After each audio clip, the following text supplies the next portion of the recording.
সবগুলো হওয়ার পরে এখন এইভাবে খালি ঘুরাইতে থাকবেন আপনারা। ঘুরাইলে হবে কি এটা একদম ফিনিশিং চলে আসবে। এই যে দেখেন করতেছে জয়েন্টটা। হ্যাঁ, তারপর আবার এই পাশ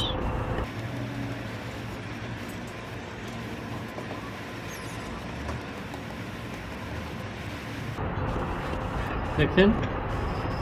এখন এগুলো কাইটা ফেলাই দিবেন। আপনার কাছে যদি এই মুহূর্তে একটা প্লাস থাকতো তাহলে এটা শুধু একটা রাউন্ড মারলেই ফিনিশিং হয়ে যেত। যেহেতু আমার কাছে প্লাস না, আমি কাল বাদে এই কাজটা সারবো।